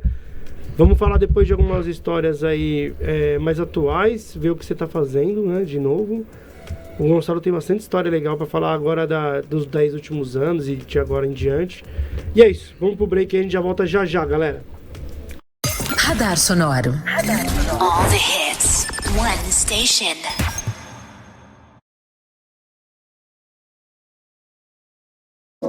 Sonoro. All the hits, Sonoro. One station. Rádio AM 560. Em breve, FM 82. mais. Voltamos. São 9 horas e 4 minutos. Você está ao vivo na Guardiã da Notícia, aqui no programa Radar Sonoro, na M560 e muito em breve 82.3 na FM para todo o estado de São Paulo. Você também consegue nos ver ao vivo, ao vivaço e a cores através da guardiandanoticia.com. A gente voltou aqui com Gonçalo Vinha, que é o nosso entrevistado de hoje, empresário multifacetado aí do mercado da indústria, né, fonográfica. E para quem não acompanhou aí o bloco anterior, ele falou um pouco da história dele e tudo mais. Historiador, fique à vontade. É um historiador aí, um cara com quase 40 anos, né, de história na música eletrônica. E detalhe, vivendo de música eletrônica, tá? Muita gente acha que não é possível, mas com certeza é super possível. Fala aí, Gonçalo. Vamos voltar. Eu queria agora dar uma guinada no tempo. Vamos para 2000 e alguma coisa, porque eu queria falar dos seus projetos novos que tá rolando. Inclusive, agradeço aqui publicamente. O Gonçalo me incluiu em alguns projetos dele no CAX. Fiz muitos contatos bons. Conheci muita gente legal lá, isso é importante. Então vamos falar das coisas mais recentes. E lógico, se tiver dúvida, galera, no chat aqui, manda bala. Pode mandar aqui do velho, do novo, de tudo. Fiquem à vontade. Fala aí, eu queria saber, Gonçalo, na verdade, como surgiu a DJ Sound na sua mão? Porque a DJ Sound faz parte da gente que é DJ e produtor musical. Com certeza. Né? Faz parte da noite da música eletrônica paulista. Exato, faz parte da música eletrônica no Brasil. E a força que ela tem, principalmente fora aqui de São Paulo. E hoje a DJ Sound, ela é majoritariamente virtual, né? Pela internet. E ela tá na sua mão. Me conta aí como aconteceu isso aí. Cara, é tudo louco. Uma coisa foi juntando com a outra, né? Na Estileto, o Ricardo e o Fernando, eu tava lá na Estileto já trabalhando, eles apareceram um dia com um jornal impresso, um jornal mesmo, um tabloide, só que era num tamanho diferente, menor do que o tamanho do jornal normal, por isso que era chamado de tabloide. Aí chamava DJs in Concert. E a gente achou legal, e a Estileto começou a anunciar naquilo, né? Porque tinha os playlists, né? E aquilo era muito importante pra gente como gravadora, porque um DJ de uma casa noturna, de uma toco, de uma overnight, depois o negócio tomou uma proporção nacional com os clubes, né? Colocar uma música, um disco que a Estileto estava lançando no mercado significava mais venda nas lojas. Porque era uma referência. Era uma referência. De repente, os caras do nada me aparecem. O DJ em Concert teve 1 ou 2 números. Teve o número 0, depois do número 1. Passado um tempo, eles deram um sumiço, tipo assim, uma questão de mês, e apareceram depois já num formato revista, mas em papel jornal. Eu tenho o 001 na minha mão até hoje, da DJ Sound. Era preto e branco, com o logo em azul, tipo um azul igual da mesa aqui, igual da tampinha aqui, um azul. E beleza. Cara, aquilo foi tomando uma proporção, né? E eu continuei trabalhando na gravadora. Depois, com aquele do Shell, cheguei a fazer uns anúncios também, muita promoção de sortear disco também com eles. Cara, e aí eu segui minha vida nas gravadoras. Chegou ali Meu pai faleceu em 2008, minha mãe faleceu em 2010. Quando a minha mãe faleceu em 2010, eu tive numa depressão que eu nem sabia que eu tava nessa depressão, né? A mãe do meu filho, na época, me levou para um lugar e aí constataram que eu tava numa depressão. E eu parei de 2010 a 2011, eu tive um intervalo, assim, digamos. Eu me dei uma recolhida, me aposentei de tocar, então, e aí veio uma reflexão interna do que eu realmente queria fazer. Já tinha ganhado uma raiva da música eletrônica, por conta das panelas também. Não, uma raiva. Eu tenho várias reticências. Tem uma raiva. Várias reticências. Dou o nome aos bois, se precisar, né? As panelas aí, né? Fala aí, tem nada a perder, fala aí. Mas o que aconteceu foi que essa palavra é muito usada hoje. Mas se você pensar 15 anos atrás, hoje você ouve uma palavra muito falada que é propósito, né? E eu falei, cara, para que caminho que eu vou? Pô, eu vou para eventos, eu não quero mais tocar, não quero... Pô, assim, se você me perguntar hoje se eu sou realizado, eu não fiquei mais rico nem mais pobre, eu sempre investi em mim. Eu vim de uma família de classe média, nunca fui playboy, como a galera me chamava na coisa, né? Tudo que eu tenho, eu paguei meus estudos, né? Meu pai era... Eu tenho 6 irmãos, eu sou mais velho, né? Eu tenho 52, é uma escadinha, né? Então, assim, eu comecei a pensar exatamente num propósito. Eu falei, eu vou sair da música, porque sempre tomou muita energia. Eu ganhei dinheiro com a música. Acho que o Manel também ganhou uma grana numa época, mais do que... Enfim, cada um sabe o seu momento. Continua. Mas eu ganhei grana. A gente ganhou, em algum momento a gente ganhou grana. Eu, em vez de comprar um carro do ano, eu investi muito em conhecimento. O curso de Direito Autoral da Berkeley, lá dos Estados Unidos. Cara, eu fiz Berkeley na mesma época que o João Marcelo Boscoli, filho da Elis Regina. E o curso de jornalista veio nessa época, não? O curso de jornalista veio antes. O curso de jornalista veio em 91, né? O pós-graduação em marketing veio pelo Mackenzie, que um amigo meu falou, pô, olha, tem convergência, o Mackenzie abriu um curso de marketing de eventos. A gente foi logo a primeira turma. Uma bosta o curso na época, me desculpa. Assim, mas foi legal. Mas o que eu quero falar... Pera aí, não entendi. Uma bosta o curso? O curso foi a primeira turma, né? Eu acho que foi um experimento, né, do coisa. Mas, enfim, temos diploma e tudo. Mas, cara... E aí, o que aconteceu? Eu falei, cara, a DJ Sound... Ela marcou época no mercado, ela foi a primeira revista impressa, ela tomou uma proporção nacional e ela ocupou aquele lugar daquelas revistas, ou mesmo de quem nunca colocou a mão no Melody Maker, numa Mix Mag, numa Music. Ela era o elo dos DJs. Os DJs esperavam um mês para ela chegar na banca. Quem era de São Paulo, que nem o Manel e eu, a gente tinha acesso direto nas lojas, certo? Quem não era, até os próprios lojistas que abriram lojas em outros estados do Brasil, esperavam sair a DJ Sound para fazer suas encomendas nas importadoras dos discos que estavam nos charts dos DJs, né? A gente criou um movimento. O Ricardo e o Fernando, que fundaram a DJ Sound, não sou eu, fundador, criaram um movimento. Então, a DJ Sound é reconhecida internacionalmente, nos Estados Unidos especialmente, como o primeiro veículo impresso de dance music das Américas. Quando eu falo das Américas, olha o que sem eles saberem o que eles tinham feito. O primeiro veículo, antes dos Estados Unidos terem uma, os Estados Unidos só teve uma revista de música eletrônica a partir de 1997. Em 1990 nasceu a DJ Sound impressa. Outro feito grande da DJ Sound foi...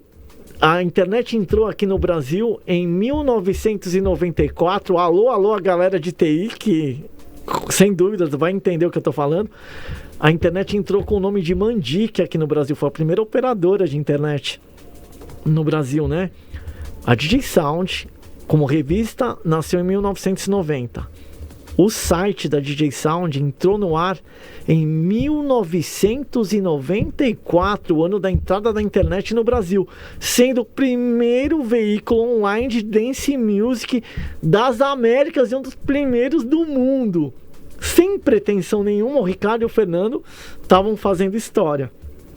E eu acompanhei essa história, fui assinante da revista. A revista teve um grande pico de assinantes, teve 25 mil assinantes no Brasil inteiro. É muita gente. Mano, deu muito dinheiro. Ricardo e Fernando compraram um apartamento, compraram um carro. Eram 2 estudantes de química formados que deram amor pela música, né? E pararam. Podiam até ter ganhado mais dinheiro seguindo a faculdade, mas o amor deles pela música falou mais alto e eles tocaram a revista. No meu pensamento de como eu me colocaria no mercado, eu tinha uma grana sobrando, eram ainda tempos de vacas gordas, Em 2012 eu fiz uma proposta pro Ricardo, chamei eles no meu escritório, tinha um belo escritório ali na Berrini, que era tipo um The Edge, né? Alguma galera dos que estão me ouvindo já foram lá, tudo neon, negócio meio industrial e tal. Acho que eu fui. Você foi, né? Ó, o Marnel lembra. Tem até umas fotinhas dele no meu Instagram. E aí, cara, foi uma loucura, porque eu cheguei do nada, eu falei, cara, tem uma grana, eu vou fazer... E eu queria ter um negócio pra eu brincar de música, mas ao mesmo tempo uma coisa que me desse uma ligação muito direta, me deixasse ainda conectado com as pessoas, né? E eu cheguei pro Ricardo Fernando e falei, tem uma proposta irrecusável pra vocês. Eu quero comprar 50% da DJ Sound, eu vou dar um cash pra vocês e eu vou reformular tudo. Logo, vamos mandar toda a galera embora, eu vou reconstruir com uma galera. Porque nesse meio tempo das gravadoras... Mas você já tinha a linha editorial em cabeça? Tinha, que era seguir o da DJ Sound, mas dar uma modernidade. Eu queria conectar a DJ Sound com as gravadoras do exterior, ter clientes internacionais, conectar ela aos empresários e aos veículos e aos eventos de música eletrônica, como o AD, que é a maior conferência de música eletrônica do mundo, o próprio Winter Music que era a primeira conferência do mundo de Dance Music, que surgiu em Miami. A DJ Sound teve, até hoje, em 21 edições do Winter Music. Caraca. O Winter Music originou o Ultra. De 30 anos de Ultra, que foram completados o ano passado, a DJ Sound teve presente em 24 edições do Ultra. Caraca. Do AD, só na minha gestão do AD, do início do AD, que eu já ia como produtor musical em Amsterdã, vai completar 30 anos esse ano. A DJ Sound, comigo, teve 17 vezes. Leva nós, DJ Sound. Então, por exemplo, a DJ Sound é muito conhecida lá fora, é um nome muito sonoro, né? Ela é tão sonora e conhecida como uma DJ Mag, como uma Mix Mag. É uma sacada, ele é um nome registrado e tal. E a DJ Sound, ela pretende extrapolar? Vai ficar... O que a DJ Sound vai fazer daqui pra frente? Que eu vejo que vocês lançaram um novo site. A gente lançou um novo site, comemorando 35 anos em dezembro, um pouco antes do Natal. Ele vai vir com muitas novidades, é djsound.com.br esse ano.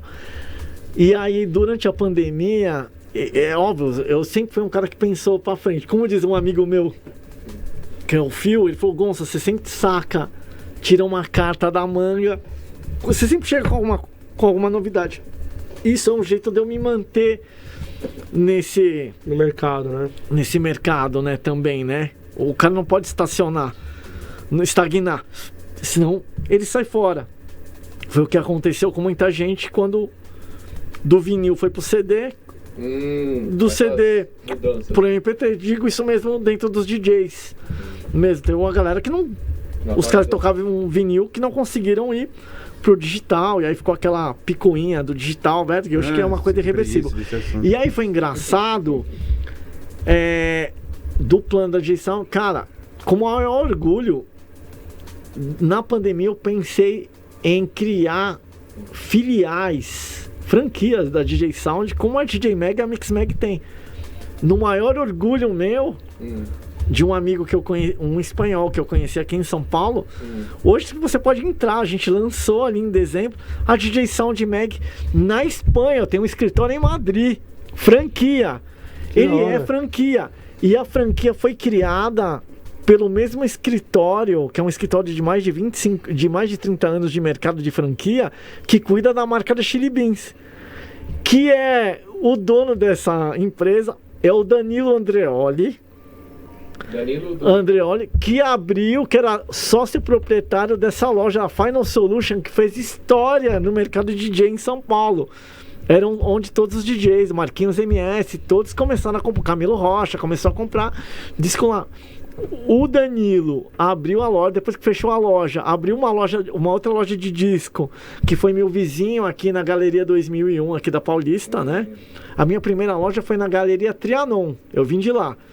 Do Trianon vim pra 2001, desci pra Alameda Jaú. E a Intergroove? Você trabalhou um tempo na Intergroove? E depois eu ainda trouxe a Intergroove, que era a maior distribuidora de música eletrônica do mundo, pro Brasil em 96. Mas tudo de uma forma muito curiosa. Entrei aqui no Consulado Mineiro numa filial que tinha, o original é ali na Benedito Calixto, tava 2 alemães comendo com umas caixas que eu não sabia o que, eu tava com uma camiseta da Technics, aí eu passei, tava indo no banheiro, na hora que eu passei o cara levantou, do you like? Pá, falou, pô, a gente tem um negócio aqui, um distribuidor de música eletrônica, pá. Contei um monte de particularidades sobre o mercado brasileiro, o cara falou, meu, vem trabalhar com a gente. Abri a loja na Ouro Fino, né, que foi na Augusta, lá embaixo. Lá. Que aí onde teve realmente, onde foi um divisor de era para música eletrônica, que aí realmente abriram lojas mais especiais. Tinha a galera da 24 de maio, né? Mas o poder, assim, tipo, variedade. O Manel pode até me corrigir aqui. Eu trabalhei na Tecno Records. Era Tecno Records, era Rhythm Records, e a gente realmente, essas lojas, elas apostaram, elas traziam mais disco em quantidades e diversidade do que as lojas da 24 de maio, a um ponto que teve uma hora que a galera nem descia mais pra 24 de maio, tudo se concentrou ali nos Jardins. Ali. Mas de todas as lojas, a única que acreditou num lance a mais fui eu. Em vez de eu trazer os vinis só pros DJs, eu comecei a trazer os CDs de todos os estilos, até drum and bass, pro grande público. E eu ainda comecei um outro processo, que era implementar a distribuição da Intergroove aqui no Brasil. Cheguei a vender CD para as lojas das 24 de maio. E o meu grande cliente, onde eu espalhei a música eletrônica para um monte de gente, foi a FENAC aqui no Brasil, que tinha filiais em várias cidades. Maravilhosa a loja que eles tinham na Paulista. Ali, né? Então, tipo, um monte de CD importado, grandes clientes. Por acaso, um amigo meu virou gerente de compra da FENAC, o cara gostava de música eletrônica. Tipo, eu trouxe o Psytrance pro Brasil, Gonçalo Vinha trouxe o Psytrance pra galera comprar. Eu tava pensando nisso agora, Gonçalo. Eu lembro o Feio tocava música goth, surf music, entrou na loja e comprou techno, depois comprou Psy. O Rick Amaral da Experience era meu dentista no prédio ali na Vila Olímpia, na Rua Funchal ali. Então, sabe, tá vendo como é que a galera... O Eba, que é um produtor de techno, foi meu dentista. Também, e o Eba foi engraçado que ele seguia um negócio que eu falei. Há uma frase muito célebre do Tom Jobim, dita no final dos anos 70 para os 80, o caminho da música brasileira é o aeroporto. Essa frase do Tom Jobim, ela é uma frase muito válida até hoje. Para qualquer tipo de música. Se quer viver, especialmente até de música eletrônica, talvez a tua chance não esteja no Brasil. Porque a gente volta naquele papo ali atrás do começo do programa. Não é uma música com raiz brasileira. A gente importou essa música. É uma música europeia. É uma música norte-americana. Os caras, porque esses equipamentos eles custavam muito barato. Eles foram feitos para custar barato. Eles custavam mais barato que uma guitarra na época. Tanto é que a história de Detroit era os músicos de jazz, Ron Atkins, Derrick May, Kevin Saunderson, compraram esses instrumentos porque não tinham dinheiro para comprar um saxofone e tal, e criaram o que a gente chama de techno.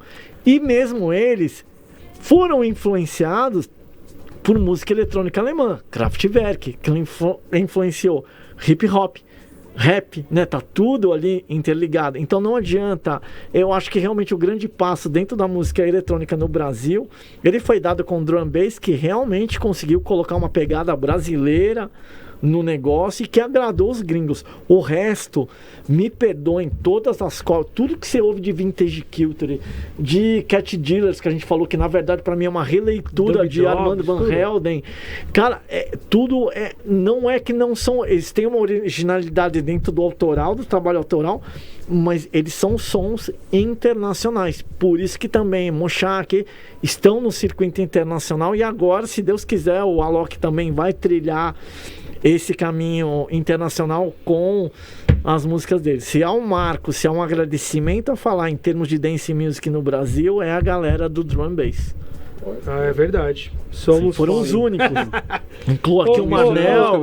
Tem uma pergunta aqui, Gonçalo, sobre a DJ Sound. É o último detalhe pra gente finalizar essa janela. Você pretende lançar uma edição histórica da revista DJ Sound impressa em algum dia? Não. E uma coisa que muita gente me pergunta, não, mas a gente já está fazendo há muitos anos e agora estamos acelerando esse processo, que é a digitalização de todas as revistas impressas, né? E a gente, na verdade, não vai cobrar nada por isso. Você vai ter uma aba com as capas das revistas? Sim, toda, tipo as matérias do Manel. Mas deixa eu fazer uma pergunta tosca, então. Não, deixa eu falar. E aí eu vou contar aqui uma história. Nós temos a pretensão já há muitos anos, desde quando eu entrei em 2012, o mercado não é viável de você lançar uma revista hoje. Não paga. Tá, ele não se paga. Na verdade, ele nunca se pagou. Tanto é que o Alex, o Joker, que era iluminador da Toco, e que hoje é sócio proprietário da Áudio, ele tinha uma revista depois que ele lançou, que eu escrevi para a revista, a DJ World. Ele bancava essa revista com o dinheiro que ele ganhava com as revistas e com os DVD pornográficos das brasileirinhas que ele criou. Aí eu cheguei na redação e falei, puta que pariu, cara, eu tiro o dinheiro das brasileirinhas, só toma no cu com essa porra de DJ. Perdão, desculpa o palavrão aqui. Eu só me lasco. Aqui, né, o dinheiro bom eu queimo com os DJ, né? E a revista do Música Eletrônica, a DJ World, ela vinha com CD. Né? Sim, era legal. E a DJ Sound também foi uma revista que ela lançou CDs, coletâneas com todas as grandes gravadoras. Warner, Sony, tem uma coleção, são mais de 20 CDs coletâneas com... Mas saiu junto? Não, foi vendido em loja, normal, né? Aí o Alex inovou colocando o CD junto, né?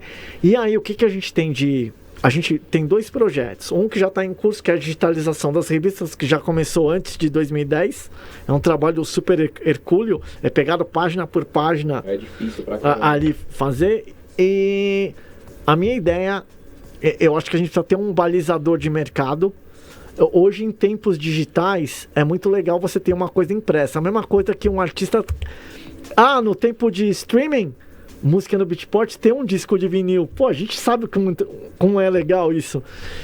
Então a ideia é lançar um anuário que faz muita falta pro mercado brasileiro. Boa. Que ele reúna os destaques, os artistas de destaque que aconteceram durante o ano, com dados mercadológicos.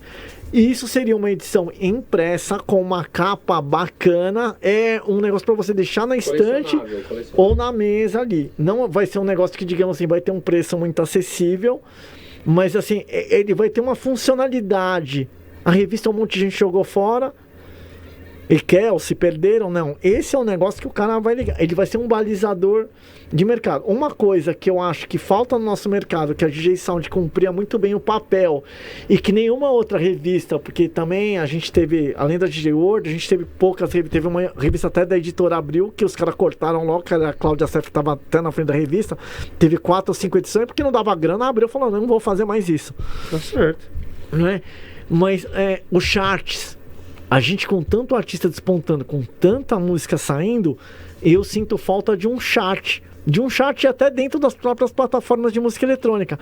Todo final do ano, em dezembro, é anunciado, eu tô te falando isso como mídia, tá? Eu recebo os charts do ano de todos os estilos musicais. E o ano passado, o ano retrasado, eu comecei a reclamar com um disco, cadê os charts de música eletrônica?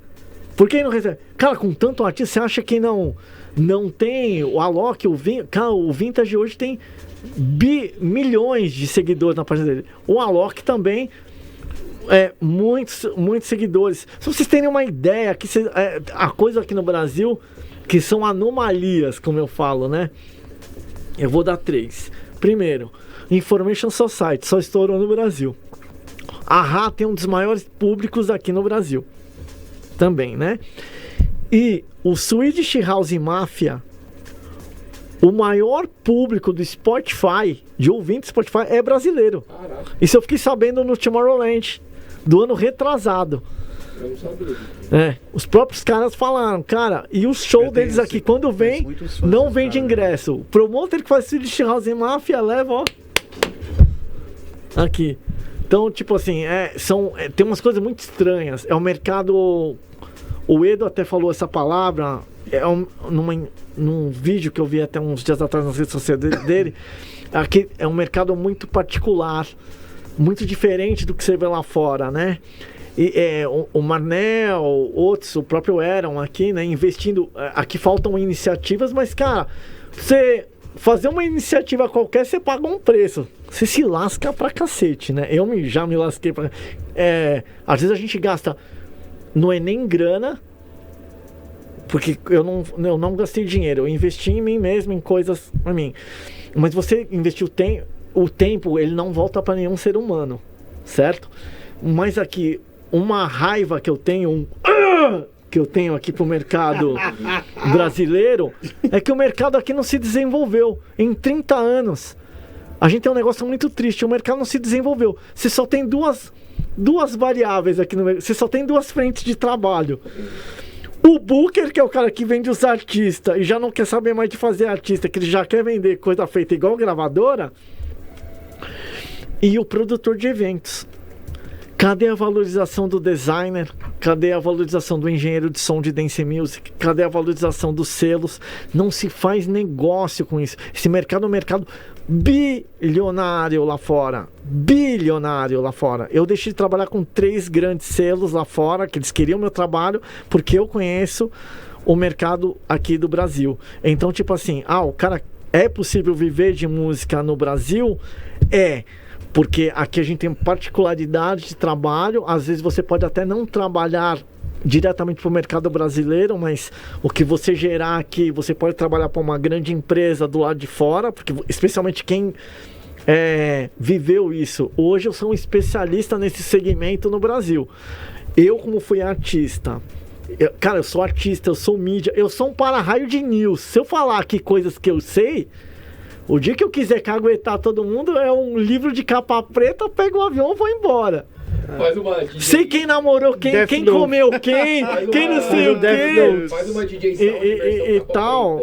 Cara, mas tem coisas que... Tem agências hoje no mercado que sabem trabalhar como as empresas internacionais. Tem agência aqui no Brasil, 3 grandes... que hoje ficam com 70% do faturamento do artista. Eu vi contratos do artista, que eu sentei com artistas, me mostraram contratos que eles ganham 20%. Aí o cara falou pra mim, é justo? Eu falei, porque no final você não seria nada se não fosse o cara. Então tudo tem um preço, né? Há até coisas assim pra ilustrar isso que eu estou falando. Hoje você tem aquele filme do Queen, que tá até no streaming, que mostra a relação do Queen com a gravadora, né? O Freddie Mercury sempre desenhou as capas deles, né? Sempre negociou ali, você vê essas negociações ali na frente. Você tem o documentário do Avicii, onde ele vendeu a primeira música dele por 5.000 euros. E depois o grande hit, o hit dele, que é Nossa, tô péssimo. Eu tô com Alzheimer. Não, antes. Feeling não, Não, essa aí é Black... Gente, ele vendeu uma música, tá no documentário, o empresário pediu 500, meio milhão de euros.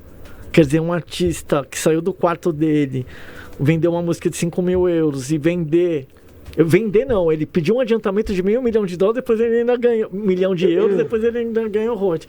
Então, estão faltando essas cabeças aqui no Brasil para pegar toda essa... Não, tem, mas são poucos. Levels.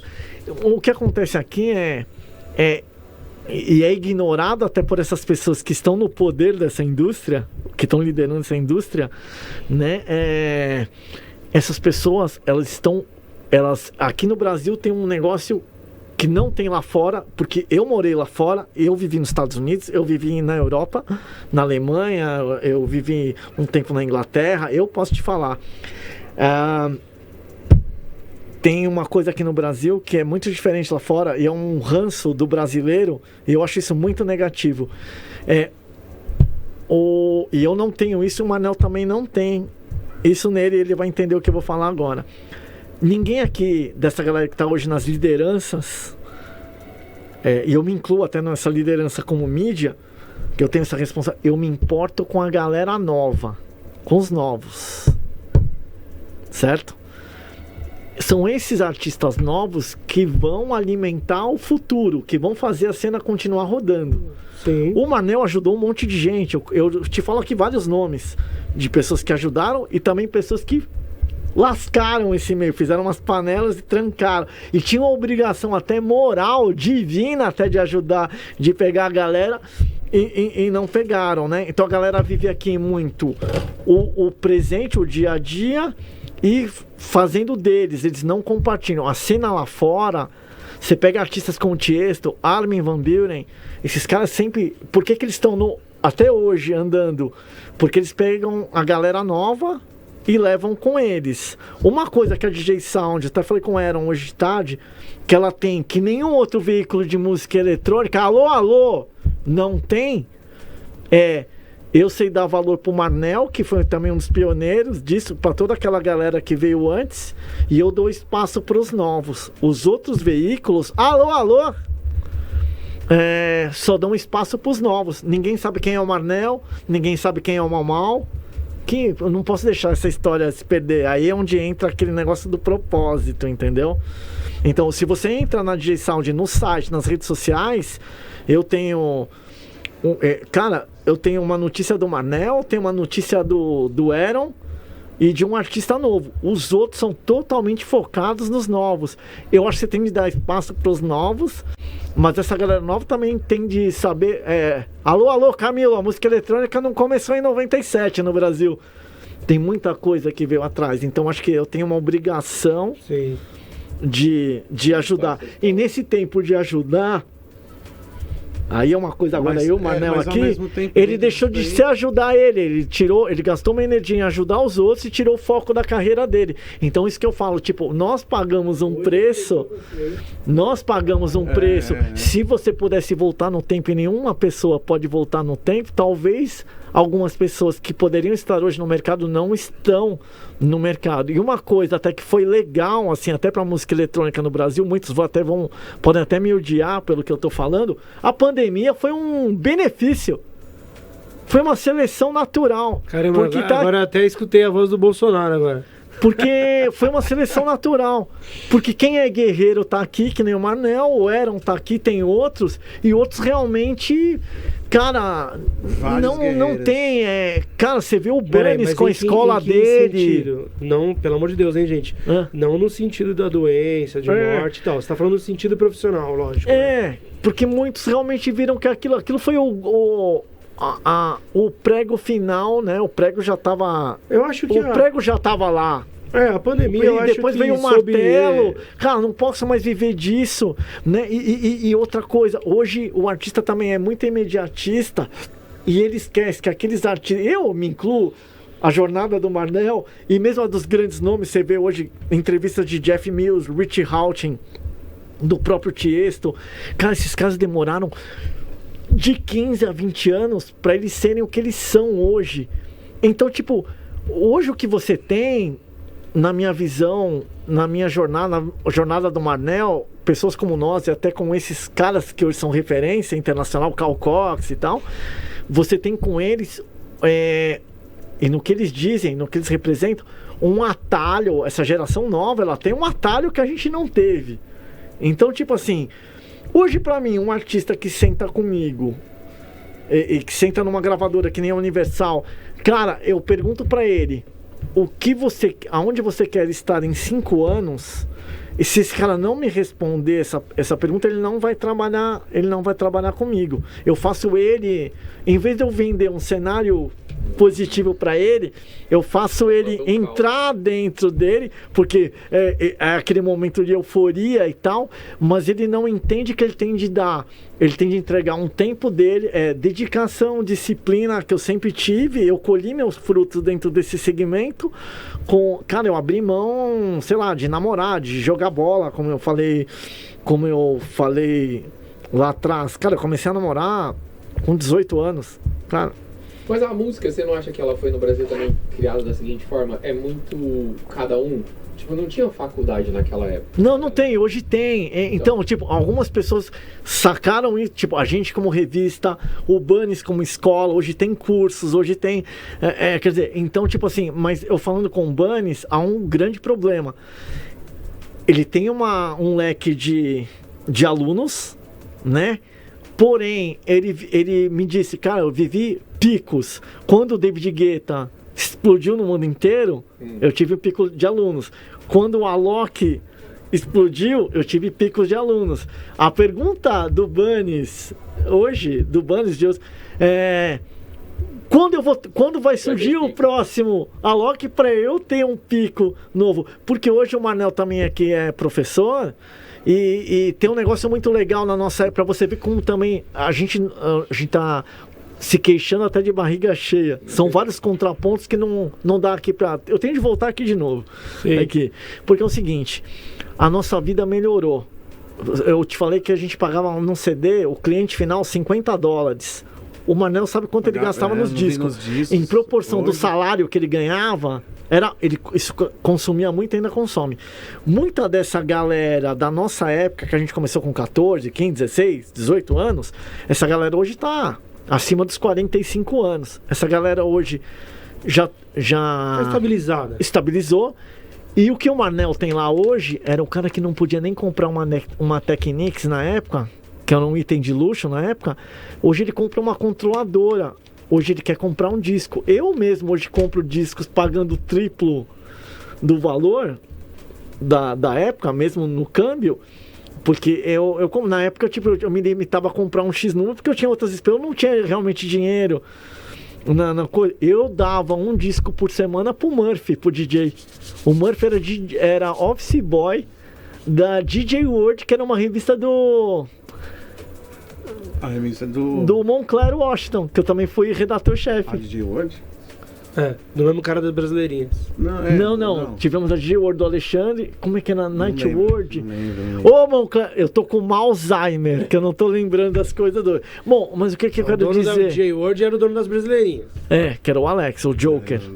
O que eu tô falando aqui é que muita gente apostou no segmento esperando colher financeiramente e não colheu, né? E ao mesmo tempo tem pessoas que juntavam grana até pra... Cara, a gente conhece um monte de gente que tinha dinheiro pra entrar na balada, ia no banheiro tomar água, que ele não tinha dinheiro pra consumir uma bebida na época, né? Ainda tem isso aí. Ainda tem.